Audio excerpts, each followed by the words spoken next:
드디어 오늘 말씀 팔복의 마지막 말씀입니다.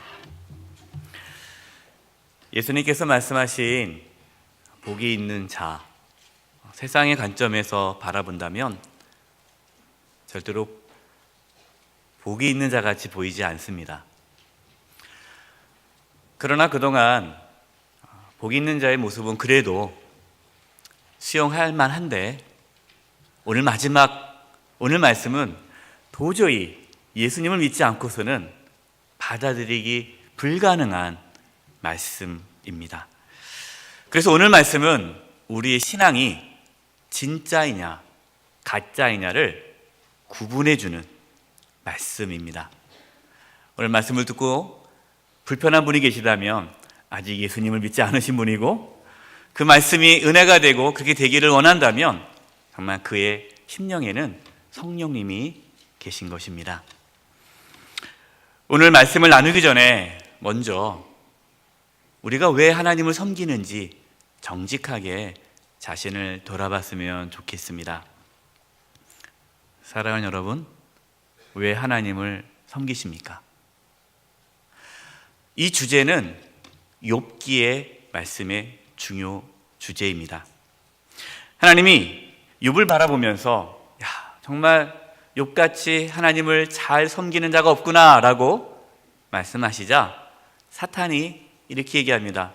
하나님, 욥이 까닭 없이 하나님을 섬기겠습니까?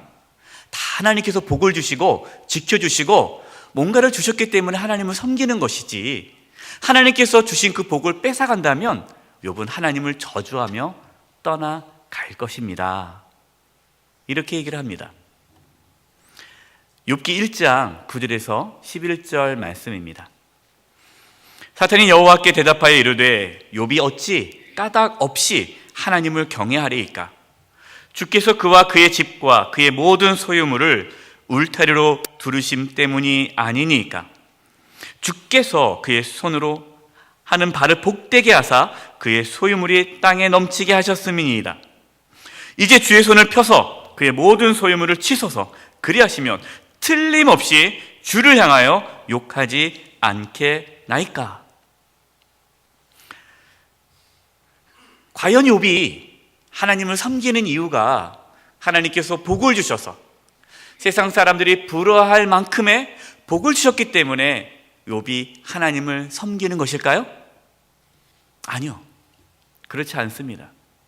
욥은 어떠한 대가를 바라는 마음으로 하나님을 섬기지 않았습니다. 하나님이시기 때문에, 당연히 하나님이시기 때문에 하나님을 섬기는 것입니다.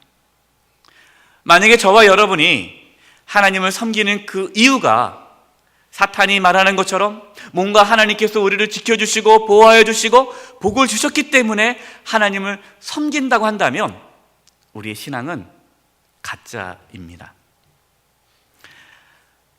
그러나 오늘 말씀은 이거보다 더 많은 것을 요구하는 말씀입니다. 어떠한 대가를 바라지 않을 뿐만 아니라 오히려 예수님을 믿음으로 박해를 받는 것을 기뻐하라라고 말씀하십니다. 팔복의 마지막 말씀이 오늘 말씀은 사실 팔복의 결론적인 말씀입니다. 마음이 가난한 자, 애통한 자, 온유한 자, 의에 주르고 목마른 자, 긍휼히 여기는 자, 마음이 청결한 자, 화평하게 하는 자는 박해를 받게 될 것이다. 바로 그 자가 복이 있는 자니 기뻐하고 즐거워하라 말씀하십니다.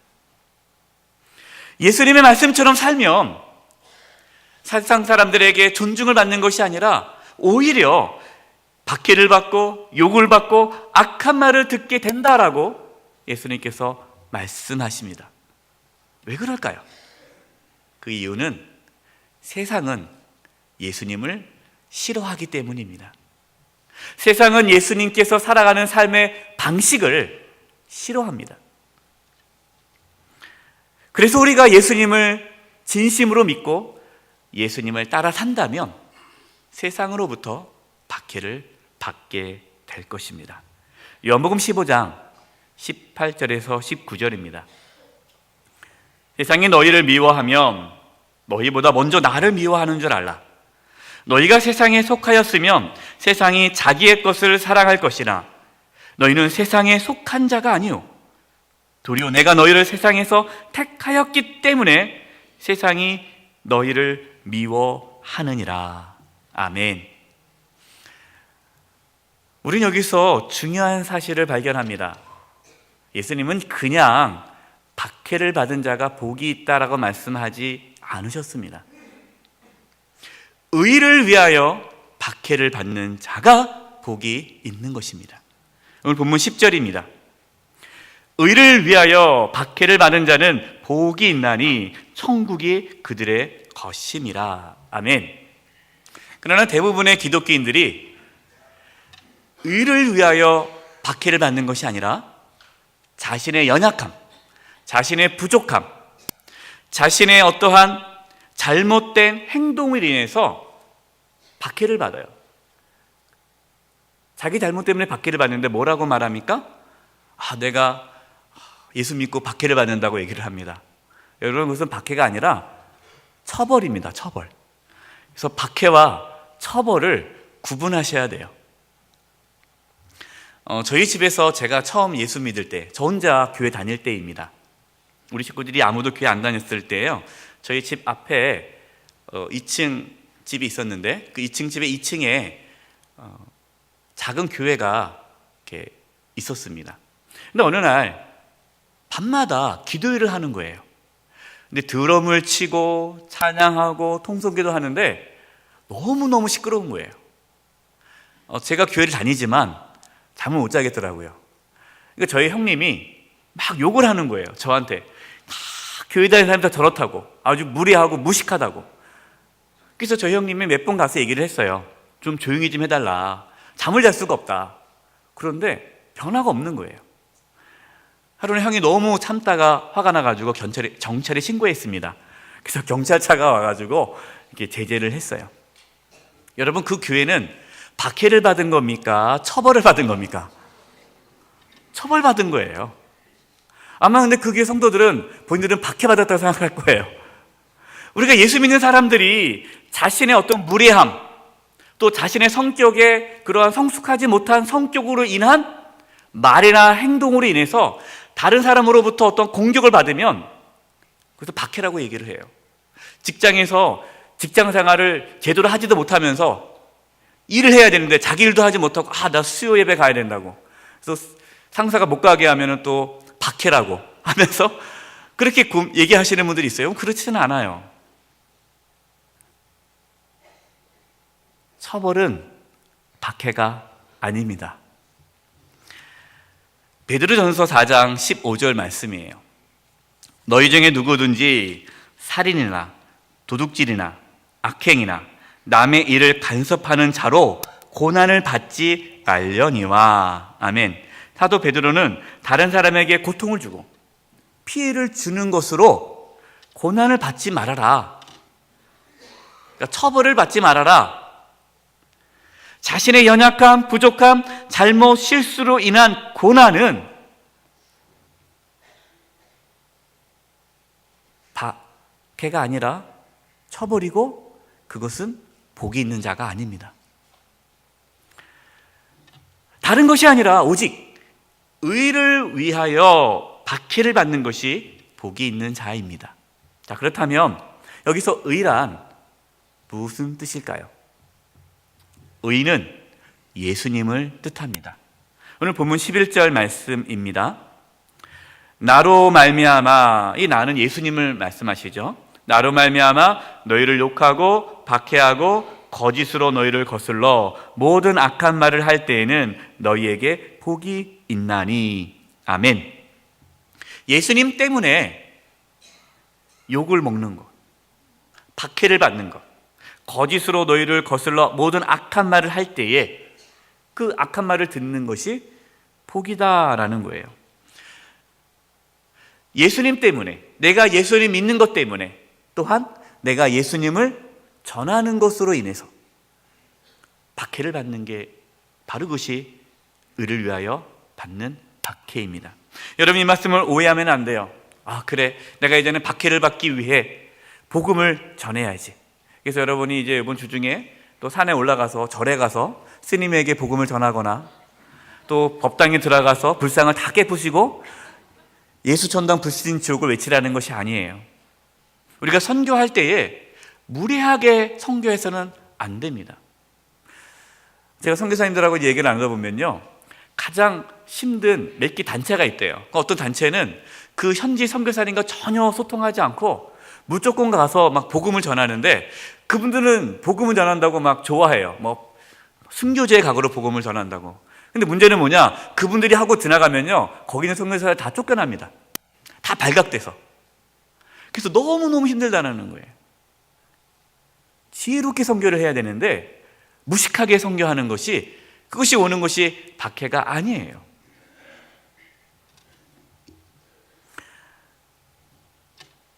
예수님을 위해 살아갈 때에 우리는 박해를 받습니다. 이 말씀은 우리의 삶의 방향과 우리가 살아가는 삶의 목적이 무엇이냐라는 말씀이에요. 만약에 우리가 살아가는 삶의 방향과 우리가 추구하는 삶이 단지 이 땅에서 평안하게 살고 아무 문제 없이 그냥 잘 사는 것이 우리의 관심이라면 그분은 예수님을 믿지 않은 자입니다.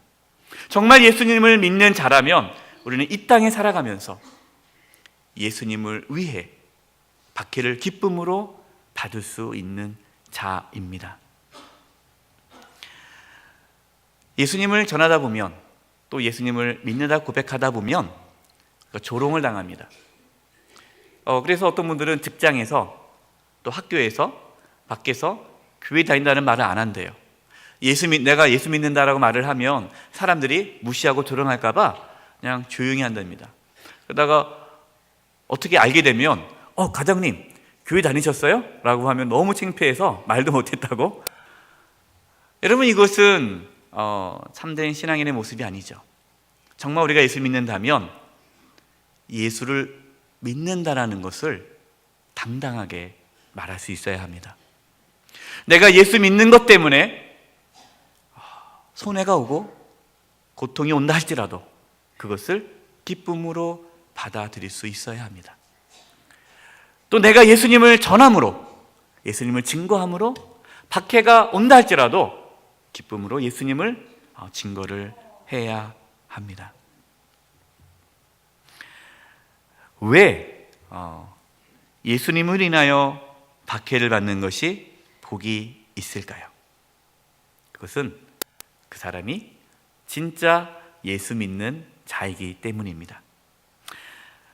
진짜와 가짜를 가리는 진단 시약은 박해입니다. 박해가 있을 때 진짜와 가짜가 가려집니다. 디모데후서 3장 12절입니다.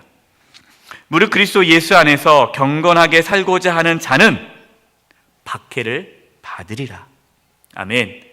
우리가 정말로 예수님을 믿고 예수님처럼 살기 시작하면 박해를 받게 됩니다. 여기서 중요한 또 하나의 사실이 있습니다. 그것은 우리가 예수님으로 인하여 박해를 받을 때에 예수님께서는 너희가 이를 악물고 참고 견디라라고 말씀하지 않으셨어요. 뭐라고 말씀하십니까? 기뻐하고 즐거워하라 라는 거예요. 여러분, 이게 말이 됩니까? 아니, 박해를 받는데 참고 견디는 것은 이해가 되는데 오히려 기뻐하라는 거예요. 즐거워하라는 거예요. 박해를 받을 때 기뻐하고 즐거워하는 것이 복입니다. 이것이 진짜 신앙이라는 거예요. 12절입니다. 기뻐하고 즐거워하라. 하늘에서 너희의 상이 큼이라. 너희 전에 있던 선지자들도 이같이 박해하였느니라. 아멘. 여기서 기뻐하라라는 단어는 아갈리아스테라는 헬라어 뜻이 단어인데요. 이 뜻은요, 이렇게 깡총 뛰면서 기뻐하는 것을 뜻합니다. 그냥 기뻐하는 것이 아니라 너무 좋아서 파짝파짝 뛰는 기쁨이에요. 아니, 예수님으로 인해서 박해를 받는데 어떻게 이렇게 깡총깡총 뛰면서 기뻐할 수 있습니까? 이 부분에 대해서 이제 좀 더 깊이 있게 말씀을 나누겠습니다. 네 가지에 대해서 말씀을 나누겠습니다. 첫째는요, 우리가 그렇게 박해를 받는데 기뻐할 수 있는 첫 번째 이유는 예수님의 고난에 동참하기 때문이에요. 베드로전서 4장 13절입니다. 오히려 너희가 그리스도의 고난에 참여하는 것으로 즐거워하라. 이는 그의 영광을 나타나실 때 너희로 즐거워하고 기뻐하게 하려 함이라. 아멘. 예수님의 고난에 동참할 수 있는 것이 우리 예수 믿는 자의 특권입니다. 우리가 사순절 이렇게 보내고 있는데요, 이 40일 동안 단순히 예수님의 고난을 묵상하는 것이 아니라 그 예수님께서 하나님의 뜻을 이루기 위해 고난의 삶을 살아갔던 것처럼 우리도 동일하게 이 세상에서 하나님의 뜻을 이루기 위해 주님처럼 고난의 삶을 살아가는 그 시간이 사순절입니다. 이것이 예수님의 고난에 동참하는 것이 우리 그리스도인들에게는 은혜요, 기쁨인 것이죠. 두 번째, 하나님이 주시는 평안과 기쁨을 누리기 때문에 박해 가운데서도 기뻐할 수 있습니다. 요한복음 16장 33절이에요. 이것을 너희에게 이르는 것은 너희로 내 안에서 평안을 누리게 하려 함이라. 세상에서 너희가 환난을 당하나 담대하라. 내가 세상을 이기었노라. 아멘.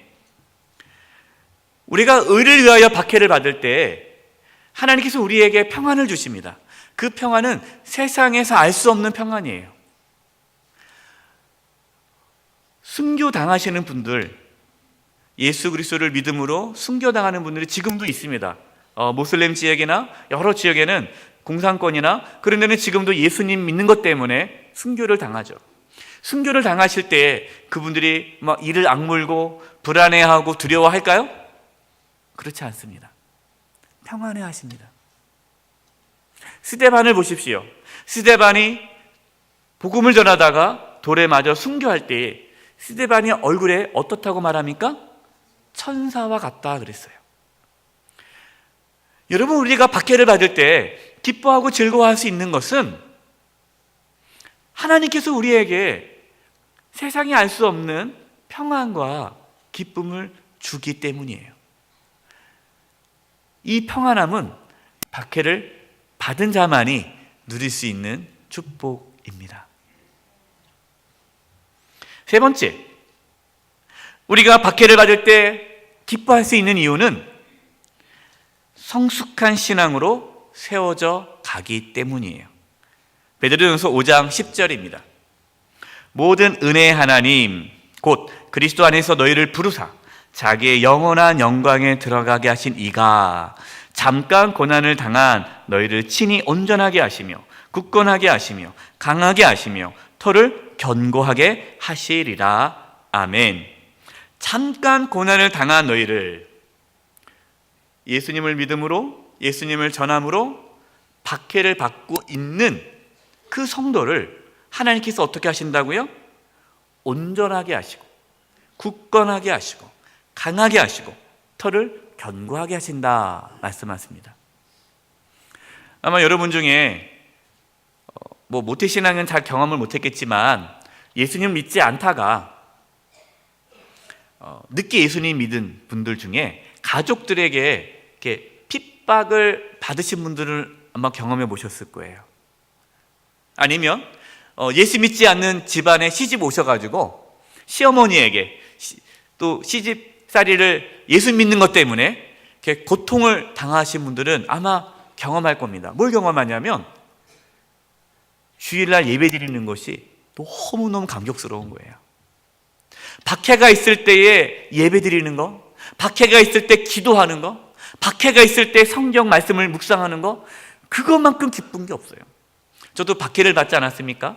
제 소원이 철학기도 한번 가는 거였어요. 철학기도. 그래서 거짓말하고 도서관에서 밤새 공부한다 거짓말하고 철학기도를 딱 참석했는데요, 천국이 따로 없는 거예요. 천국이. 새벽 기도를 그렇게 가고 싶어가지고 또 거짓말하고 밤새고 해서 또 갔는데 너무너무 행복한 거예요.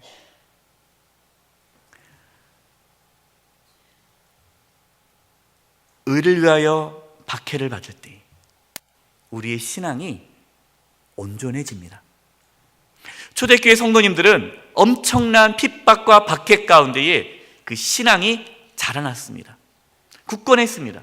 그래서 순교할 수 있었습니다. 순교할 만큼의 신앙이 성숙해졌습니다. 그런데 313년 기독교가 로마의 정부로부터 공인되자 그때부터 교회는 타락하기 시작합니다. 박해가 없어지자 교회는 영적인 힘을 잃게 되었습니다. 사랑하는 여러분, 저와 여러분의 삶 가운데에 예수님 믿는 것 때문에, 예수님을 전하는 것 때문에 박해가 다시금 회복되기를 바랍니다. 그럼 우리의 신앙은 다시 온전해집니다. 마지막 네 번째입니다. 우리가 그렇게 박해를 받을 때 기뻐할 수 있는 이유는 천국에 소망이 있기 때문입니다. 로마서 8장 17절 18절입니다. 자녀이면 또한 상속자 곧 하나님의 상속자요 그리스도와 함께한 상속자니 우리가 그와 함께 영광을 받기 위하여 고난도 함께 받아야 할 것이니라. 우리 18절 말씀을 같이 한번 읽어볼까요? 시작. 생각하건대 현재의 고난은 장차 우리에게 나타날 영광과 비교할 수 없도다. 아멘. 여러분, 우리가 어떠한 고난을 받더라도 장차 우리가 천국에서 누릴 그 영광과 비교한다면 비교할 수 없는 거예요. 이것을 아는 자는 박해가 심하면 심할수록 기뻐하는 겁니다. 박해를 받으면 받을수록 내가 천국에서 누릴 그 영광이 더 크다는 것을 알기 때문에 기쁨으로 그 길을 걸어갈 수 있는 것입니다. 고난받은 자만이 영광을 누릴 수 있습니다. 예수님의 고난에 동참한 자만이 예수님의 그 영광스러움을 경험할 수 있습니다. 결론입니다. 우리는 지금까지 복이 있는 자의 말씀을 들었습니다. 그동안 말씀드린 그 복이 있는 자는 다른 자가 아니라 진정으로 예수님을 믿으면 바로 그러한 삶을 살아가게 되는 것입니다. 예수님을 믿으면 삶의 관심과 방향이 바뀝니다. 예수님을 믿으면 편안함과 안락함을 추구하지 않습니다. 예수님을 따라 살고 싶어집니다. 예수님을 따라 살아가는 자가 복이 있는 자입니다. 팔복에 나오는 모든 복을 예수님께서 이 땅에서 사시면서 누렸던 복입니다. 예수님께서는 마음이 가난하셨습니다. 애통해 하셨습니다. 온유하셨습니다. 의에 주리고 목마르셨습니다. 긍휼히 여기셨습니다. 마음이 청결하셨습니다. 화평하게 하셨습니다. 그리고 하나님의 의를 이루기 위해 박해를 받으셨습니다. 예수님께서 바로 복 있는 자로 사셨습니다. 사랑하는 여러분, 예수를 믿는 저와 여러분도 예수님처럼 복이 있는 자로 살아가기를 바랍니다. 의를 위하여 박해를 받는 그 삶을 두려워하지 마십시오. 염려하지 마십시오. 박해를 받는 것은 고통과 괴로움이 아닙니다. 박해를 받을 때 기뻐하고 즐거워하십시오. 이 땅의 삶이 전부가 아닙니다. 초대교회 성도들은 예수님으로 말미암아 받는 박해를 기쁨으로 받아들였습니다. 사도행전 5장 40절에서 42절입니다. 그들이 옳게 여겨 사도들을 불러들여 책찍질하며 예수의 이름으로 말하는 것을 금하고 놓으니 사도들은 그 이름을 위하여 능욕받는 일에 합당한 자로 여기심을 기뻐하면서 공의 앞을 떠나니라. 그들이 날마다 성전에 있든지 집에 있든지 예수는 그리스도라고 가르치기와 전도하기를 그치지 아니하니라. 아멘. 사도들은 박해를 피할 수 있었습니다. 예수님을 전하지 않으면 박해를 받지 않아요. 그냥 예수 믿는 사람끼리 모여서 조용히 우리끼리만 예수를 믿는다면 박해는 없습니다. 그러나 사도들은, 초대교회 성도들은 조용히 살지 않았습니다. 예수님을 전하는 증인의 삶을 살았습니다.